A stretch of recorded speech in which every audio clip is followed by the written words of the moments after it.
बच्चों, आज हम आपको वॉइस वॉच के विषय में बताएंगे। क्लास 10th में व्याकरण में यह एक पाठ के रूप में पढ़ाया जा रहा है।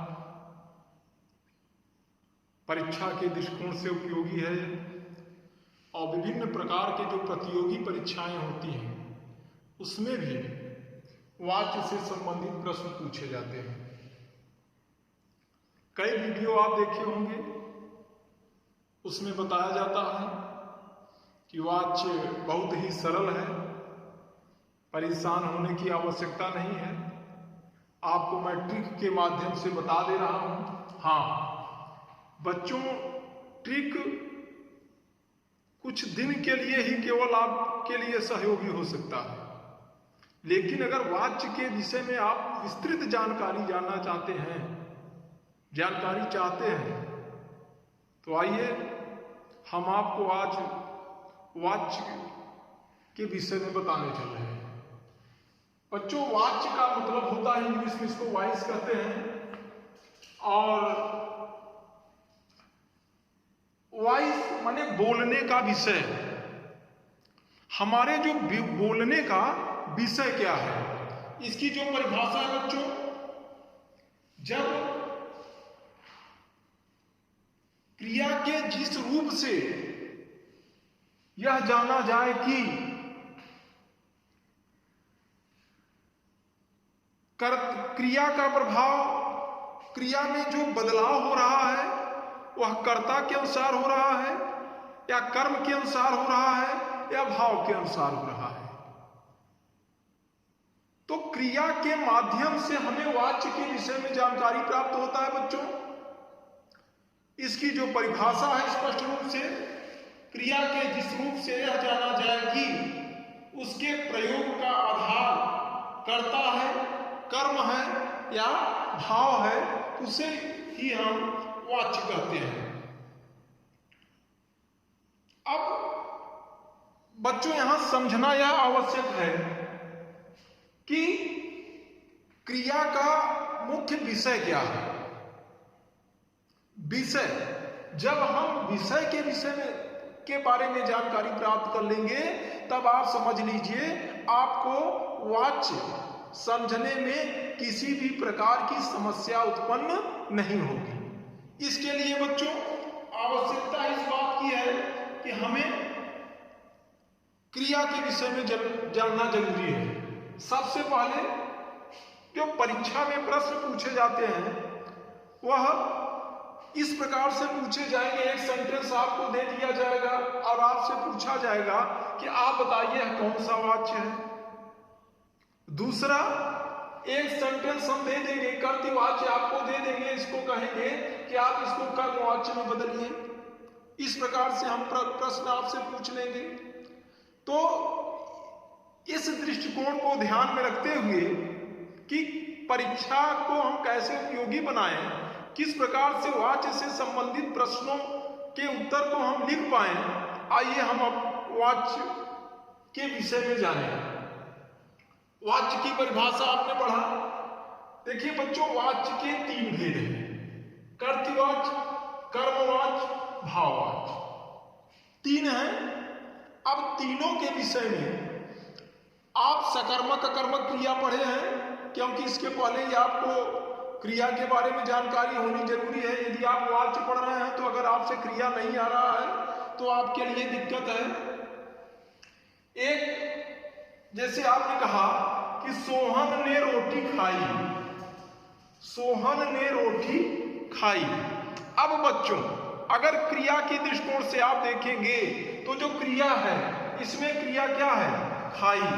अब जो खाई का रूप परिवर्तित हो रहा है वह किसके हिसाब से परिवर्तित हो रहा है, कर्म के हिसाब से परिवर्तित हो रहा है।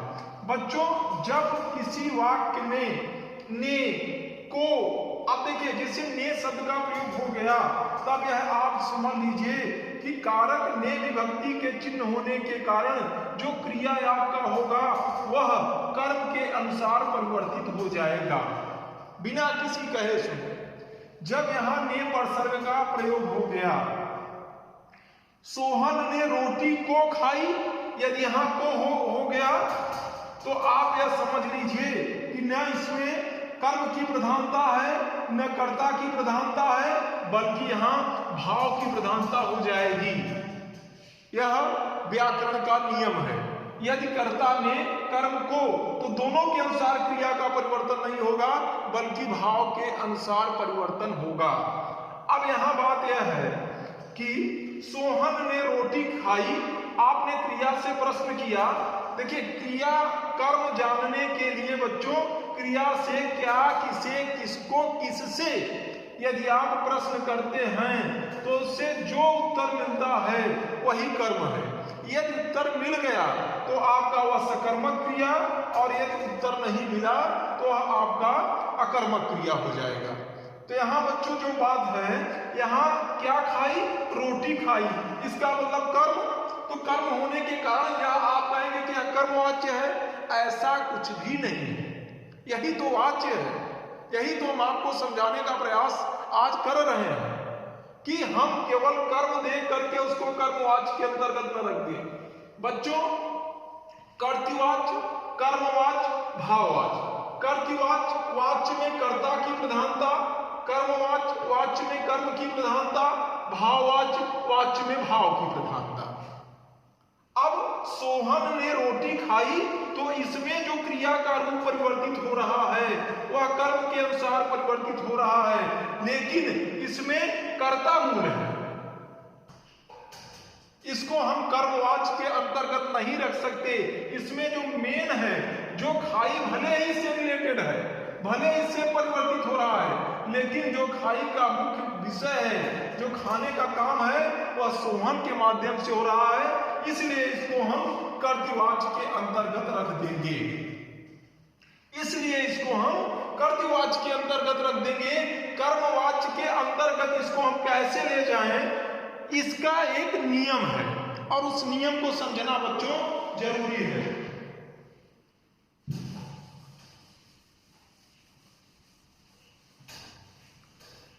अब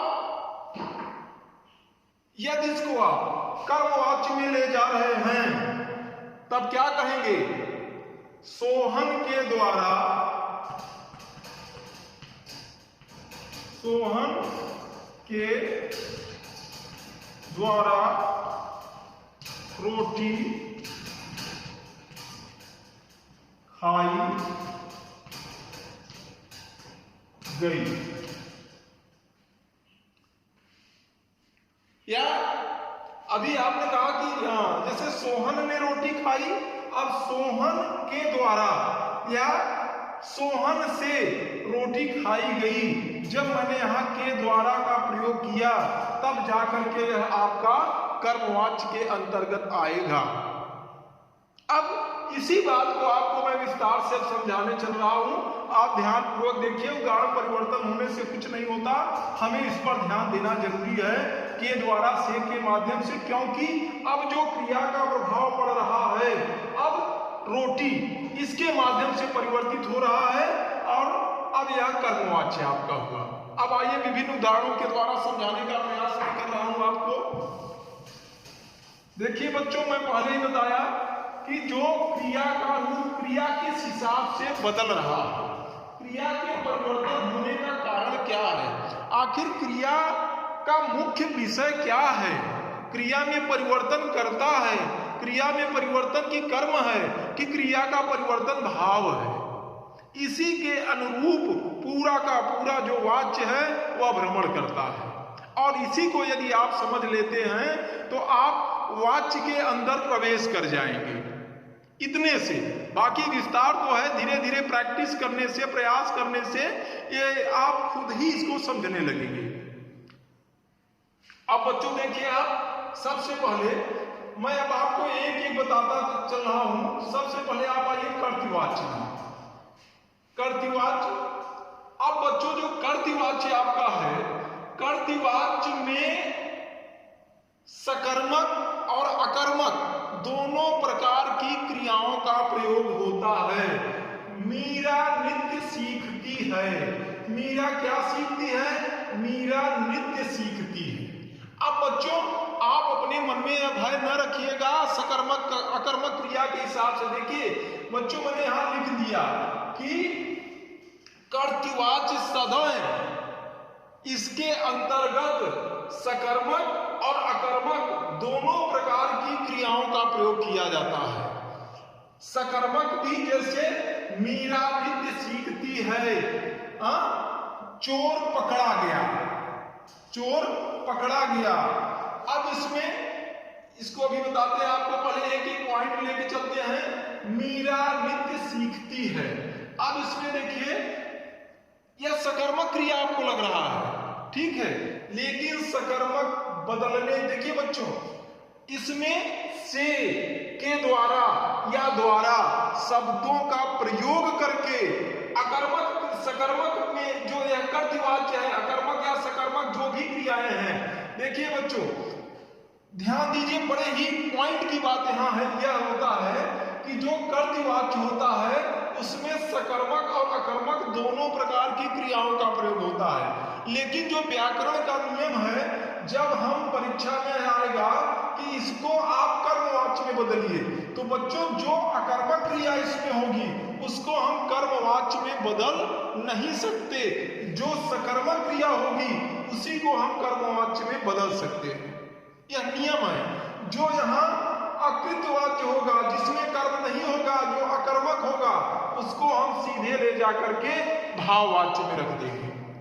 हम कर्तृवाच्य के अंतर्गत कर्मवाच्य में जो सकर्मक क्रिया है उसको कर्मवाच्य में बदल सकते हैं, लेकिन सकर्मक क्रिया को हम भाववाच्य में परिवर्तित नहीं कर सकते, क्योंकि भाववाच्य में वही शब्द जाएगा जिसके अंतर्गत जो अकर्मक क्रिया होगी।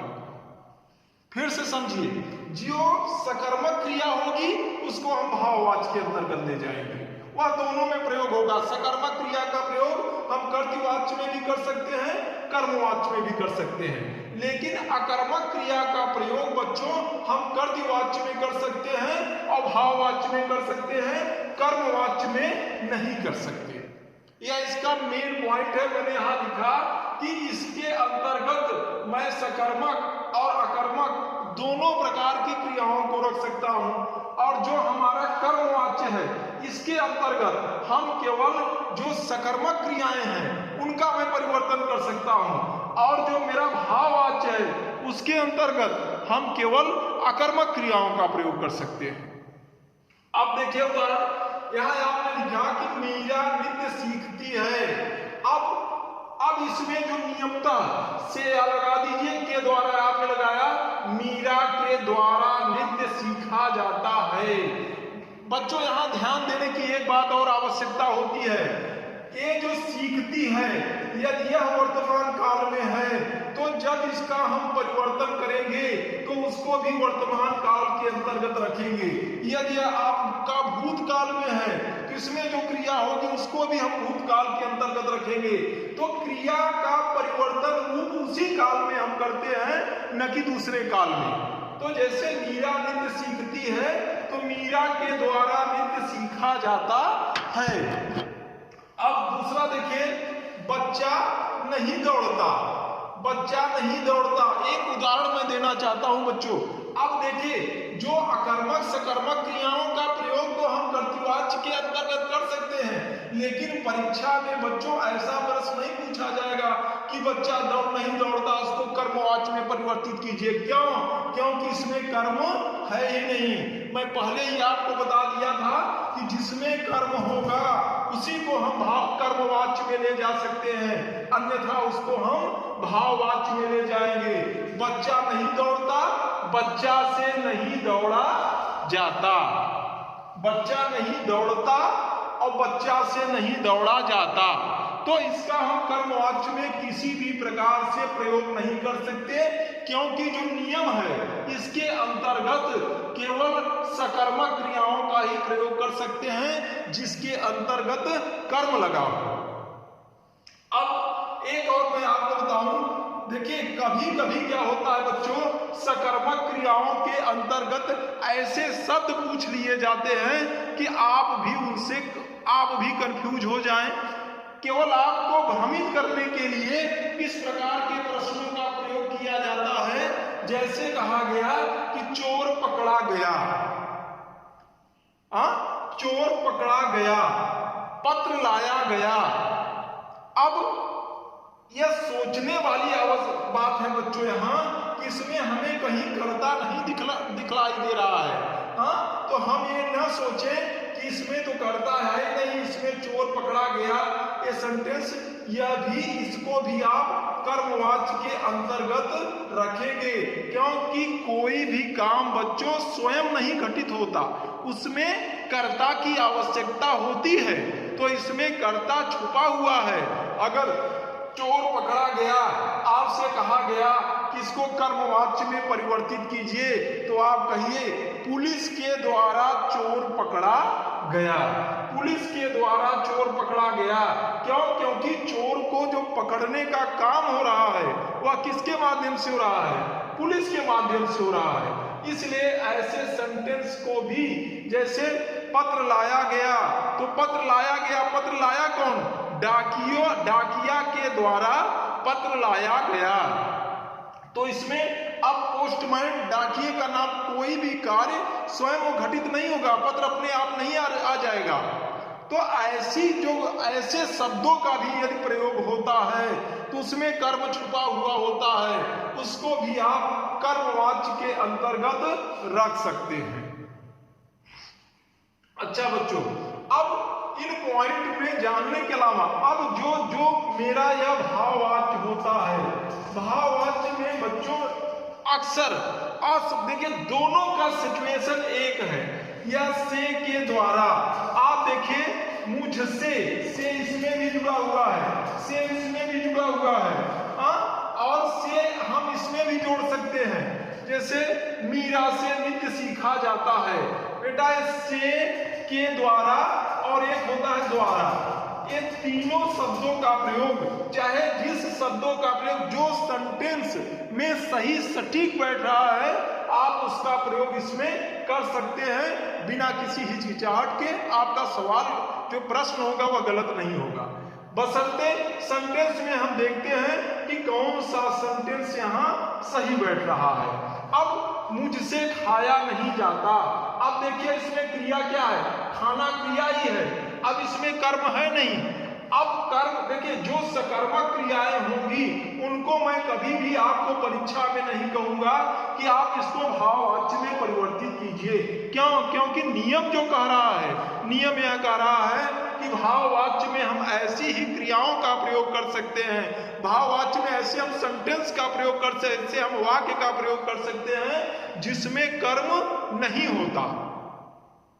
अकर्मक क्रियाओं का प्रयोग हम भाववाच्य के अंतर्गत कर सकते हैं, जबकि सकर्मक क्रियाओं का प्रयोग हम कर्मवाच्य के अंतर्गत कर सकते हैं। और कर्तृवाच्य के अंतर्गत बच्चों दोनों प्रकार के वाक्यों का प्रयोग कर सकते हैं, कर्तृवाच्य का भी और कर्मवाच्य का भी। अब कुछ और उदाहरण देखिए बच्चों।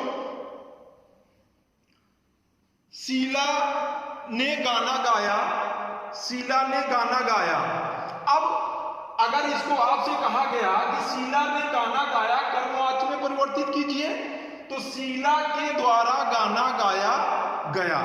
गाया तो शीला के द्वारा गाना गाया जाता है, तो वर्तमान काल में है। तो जब आप इसको कर्मवाच्य में करेंगे तो कहेंगे शीला के द्वारा गाना गाया जाता है। तो हमें यह भी ध्यान देना एक जरूरी है कि जो क्रिया है जिस लिंग वचन कारक में, जिस लिंग वचन में है, उसी के अनुसार हम जब भाववाच्य में कर्मवाच्य में बदलना शुरू करेंगे तो यह भाववाच्य में भी वही नियम लागू हो जाता है। तो हम उसी काल एवं वचन का प्रयोग करते हैं। अब ज्यादा से ज्यादातर बच्चों भाववाच्य के अंतर्गत असमर्थता का प्रयोग किया जाता है। जैसे उनसे बैठा नहीं जाता, माँ से बैठा नहीं जाता। अब आप कह सकते हैं यहाँ बैठा जाए, चलिए घूमने चला जाए। जरूरी नहीं है कि इसमें माँ से बैठा नहीं जाता, मुझसे चला नहीं जाता, यह जरूरी नहीं है कि भाववाच्य में असमर्थता ही सिद्ध किया जाए। हमें यह ध्यान देना है कि कर्म नहीं है। जैसे चलिए अब घूमा जाए, चलिए अब घूमा जाए, ऐसे वाक्यों का भी प्रयोग हम भाववाच्य के अंतर्गत रख सकते हैं। अब जानना यह जरूरी है बच्चों कि वाच्य संबंधी कुछ महत्वपूर्ण नियम सबसे पहले आप समझ लीजिए, बहुत ही रोचक ढंग से आप इसको समझिए और कोई भी परेशानी नहीं है। पहले हम वाच्य समझ ले, प्रवेश कर ले वाच्य के अंतर्गत, फिर इसकी जो ज्यादा से ज्यादा विस्तृत जानकारियां हैं उसके बारे में कुछ किताबों के माध्यम से, कुछ इंटरनेट के माध्यम से और पढ़ते करत करत अभ्यास ते जड़मत हो तो सुजान, और जब आप स्वयं पढ़ने लगेंगे तो वाच्य आपके लिए सरल हो जाएगा। आपको लगेगा तो वाच्य तो कुछ था ही नहीं।